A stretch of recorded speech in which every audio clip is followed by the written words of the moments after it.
A teenage boy claimed his grandpa once trained special forces. His classmates laughed, the coach slapped him. And then, a shadow moved at the back of the gym. The Iron Pit dojo buzzed with the usual Thursday energy fists, hitting bags in rhythmic bursts, sneakers squeaking across sweat-slick mats, and Coach Wade Rucker's booming voice cutting through it all like a buzzsaw. In the far corner, Eli Walker, 14 smaller than the rest, adjusted his shin guards, wiry, focused, while others joked and shoved. Eli said nothing. He just watched, studied, soaked in every movement like it mattered, because to him it did. Coach Rucker, broad-shouldered and full of swagger, paced with the arrogance of someone who thought barking louder made you right. He called a quick water break, and the students gathered. One kid, tall and smug, nudged Eli. "So, why'd you start MMA? You don't look like you've been in a fight." "Ever." Eli paused, then answered with quiet, unwavering pride. "My grandpa, he trained operatives from Eagle Ops unit. He taught me the basics. That's why I started." The room froze for a beat. Then laughter exploded. "Your grandpa," one kid snorted. "What is he?" Some Netflix ninja Coach Rucker turned, eyes narrowing with amusement. "What's this? I hear Grandpa trained the Eagles now." Eli straightened. "Yes, sir. He was with them at Fort Arlington. Doesn't talk about it much." But the coach cut him off with a laugh loud enough to shake the walls. He wiped his forehead with a forearm slick with sweat. "Boy, this ain't a Hollywood audition. This is a gym. You want to earn respect? Don't do it by dropping bedtime stories." Some students mock saluted. Others made explosion sounds. Eli said nothing, didn't flinch, didn't look away, just stared at the mat, fists tightening. Coach Rucker stepped forward. His voice dropped lower, heavier. "You want respect here. You work for it, not lie for it." "I wasn't trying to impress anyone." Eli replied, soft, steady. The coach's grin vanished. "No," he said. "Then let's see if you can handle a little lesson in humility." Without warning, Rucker's hand shot out. Smack! A sharp, brutal sound cracked through the room. Laughter died. Air vanished. Eli's head snapped sideways. He stumbled. One hand instinctively rose to his cheek. He didn't fall, didn't cry, just stood there, stunned, but not broken. The red imprint of the coach's palm bloomed across his face. A few kids shifted awkwardly. One whispered something, but no one moved. Rucker turned away like nothing happened. Back to work. This ain't story time. Eli didn't protest. He didn't even touch the burning mark on his skin. Instead, he retreated quietly to the far corner and began retightening his gloves. When class ended, others laughed, packed up, high-fived like normal. Eli moved like a ghost, silent, invisible. He didn't say goodbye. Outside, the sun had dipped low, stretching shadows across the pavement. Eli walked home alone, no earbuds, no music, just the sting on his cheek, and the long road ahead. But someone had been watching, and that someone had just stood up. If this quiet moment stayed with you, the rest might speak even louder. Watch part 2, and if it feels right, subscribe to stay close. The slap echoed across the gym like a gunshot. For a second, no one moved. Eli stood frozen, one hand clutching his cheek, the other still balled in a fist. Coach Trent's arm was still extended, his chest heaving. The students looked from one to the other. Uncertain was this part of the lesson some kind of test. Then Eli turned and walked away. No storming out, no words, just walked out the gym doors, into the parking lot, and kept walking across the street, at a diner window. Cole Whitman looked up from his coffee. He saw Eli, saw the tears he was trying to hide, saw the bruise blooming on his grandson's cheek, and Cole stood up. Back in the gym, Coach Trent was pacing. He disrespected me. He said to no one in particular, "I'm teaching them about discipline. You challenge the system checks you. That's how it works." The front door opened. Cole walked in. He wasn't wearing a uniform, just jeans, an old flannel, and boots that had seen more miles than most of the kids in the room. The students turned. Coach Trent squinted. "Can I help you?" Cole didn't answer. He looked at Eli, who stood near the lockers, silent. Then he walked to the center of the mat. "You're the coach?" Cole asked. "I am, and this is a private." Cole raised a hand. "Not threatening, just calm. I saw what you did." He said, "Now I want you to explain why." Trent laughed. "Look, old man, I don't know who you think you are. I'm someone who taught young men how to fight. Real fights. In places where the cost of failure isn't embarrassment, it's body bags." That shut Trent up. "I trained Navy SEALs," Cole continued, "but not to hurt people smaller than them. I taught them how to stand tall without stepping on anyone." He turned to the students. "Strength isn't yelling the loudest. It's knowing when to speak." Then he looked back at Trent. "You crossed a line." Trent sneered. "You think you can just walk in here and challenge me in front of my students?" Cole stepped forward. "I'm not challenging you. I'm correcting you." Trent smirked, then lunged. It was faster than anyone expected. But Cole was faster. He sidestepped, hooked Trent's arm, twisted, and brought him to the ground with one clean move. The gym went dead silent. Cole didn't gloat. He didn't even raise his voice. He just looked down at the man who'd built his empire on fear and said, "Now you know what strength really looks like." He turned to Eli. "Let's go." As they stepped outside, the sun hit Eli's face. He squinted, then looked back through the gym doors. The students weren't looking at Trent anymore. They were looking at each other, talking, questioning, beginning to see the cracks. Outside, cameras chased them. A reporter caught up. "Mr. Whitman," she asked, breathless, "what do you say to those who think this was just a stunt?" Cole paused by his truck. "I don't do stunts," he said, locking eyes with her. "I don't do statements. I protect my family." He opened the truck door. Eli climbed in without a word, and for the first time in days, he smiled. The truck rolled to a stop in front of Iron Pit Dojo. The low murmur of the local radio died as Eli Walker hesitated, his hand on the seatbelt. "I don't have class today," he said. Cole Whitman, his grandfather, nodded slowly. "I know." That was all. No lecture, no pep talk, just silence, and a silence that felt heavier than anger, like the kind of quiet before lightning splits the sky. They stepped out. Cole didn't hurry. He walked like time worked for him, not against him. Eli followed, unsure if this was a second chance, or round 2 of humiliation. Inside, the gym hummed with light movement. A few students sparred lazily. Coach Wade Rucker stood near the center, arms folded, barking at footwork. Then the door chimed. Heads turned. Coach Rucker's smirk returned. "Well, look who came crawling back," he said, loud enough for everyone to hear. "Didn't get enough yesterday." Some students snickered. Others just stared. But when their eyes shifted to the older man beside Eli, something changed. Rucker squinted. "What's this? You bring your lawyer? Or is this your Hollywood grandpa here to sell bedtime stories in person?" Cole said nothing. He just walked slow and deliberate to the edge of the mat, hands in his pockets. Calm. Still. Eli stood beside him, unsure of what to do, but grounded by the quiet confidence next to him. Rucker tilted his head.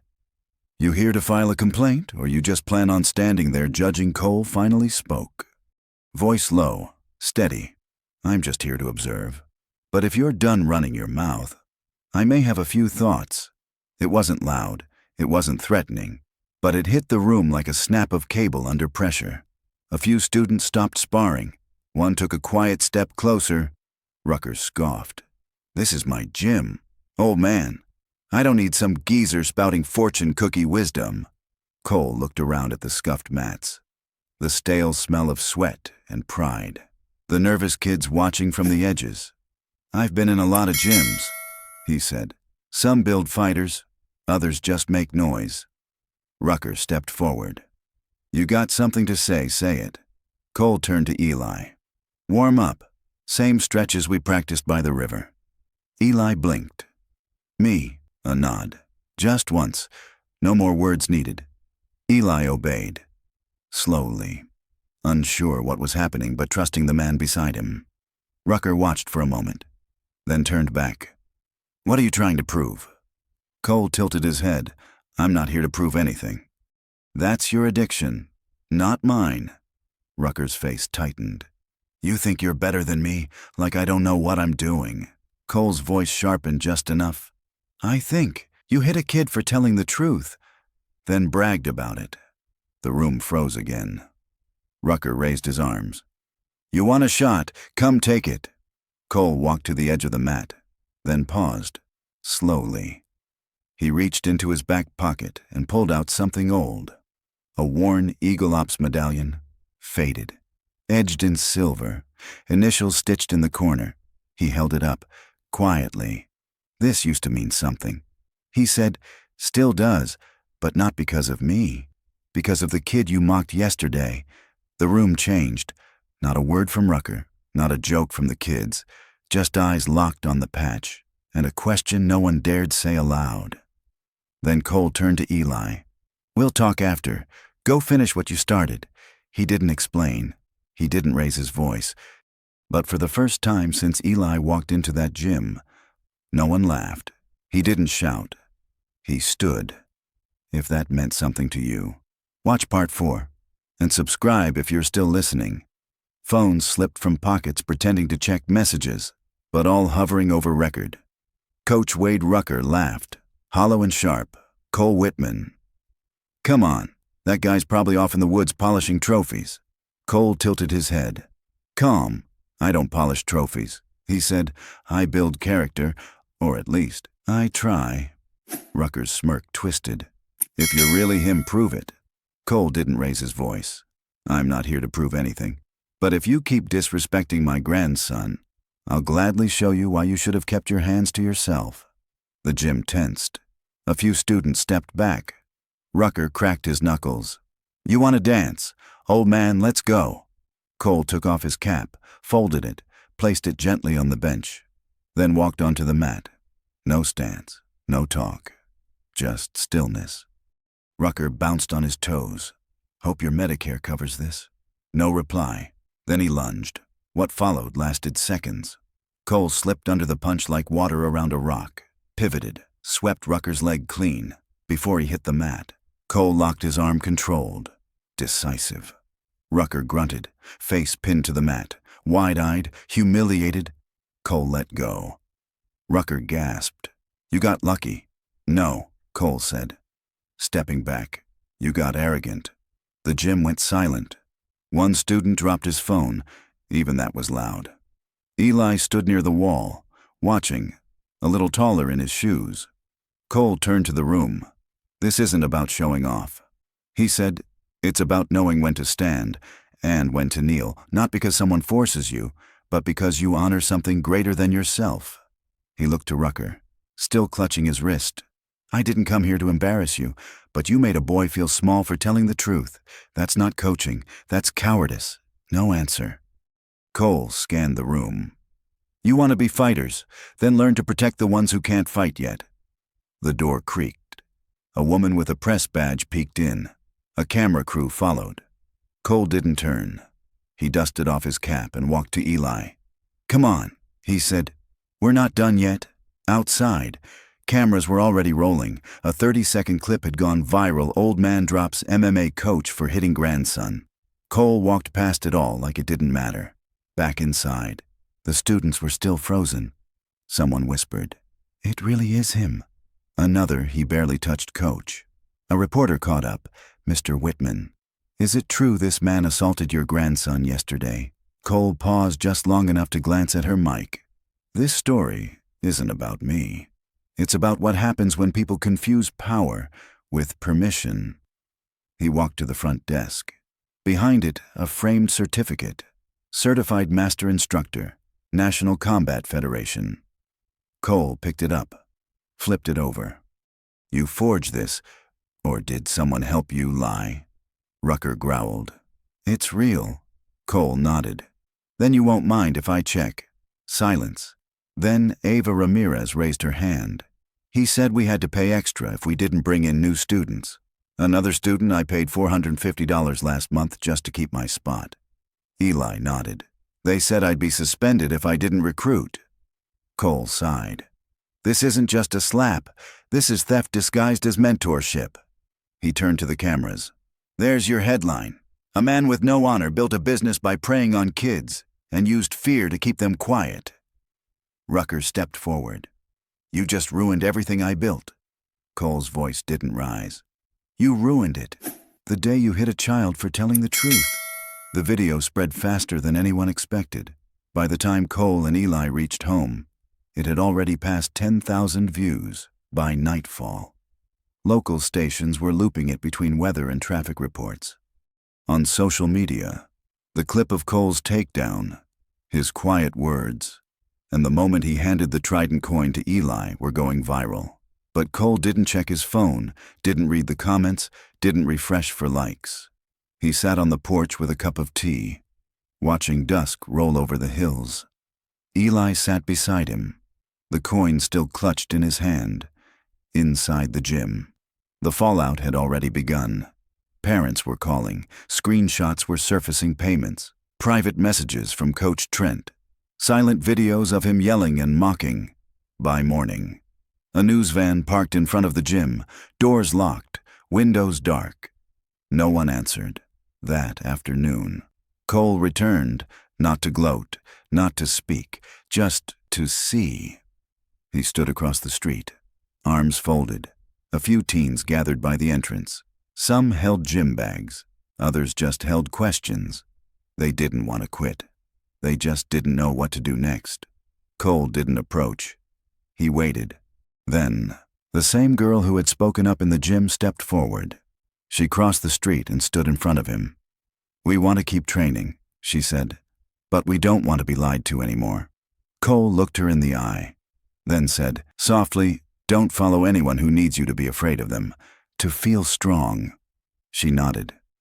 Will you teach us? He hesitated. I'm not here to start a new gym. That's not my mission. Another voice behind her spoke up. We don't need a gym. We need the truth. Cole turned. A circle of students had followed her. Eli stood among them, silent, steady. Cole said nothing, but his silence wasn't rejection. It was consideration. Later that evening, they sat again on the porch. Eli between them lay the coin. Not a trophy, just a reminder. Did you ever deal with people like Trent before? Eli asked. Cole didn't look up. More times than I can count. People who mistake fear for discipline, loudness for leadership, strength for violence. What did you do? Now Cole met his grandson's eyes. I stayed standing when it mattered. And I spoke when no one else would. Just then, the door creaked open. One student stepped out from the shadows, holding something. You left this on the bench. The student offered the old sealed Trident coin. Cole took it, looked at it, then looked at Eli, and placed it in his grandson's hand. It's not mine anymore. The coin stayed in Eli's palm, not as a symbol of what had been lost, but of what had just begun.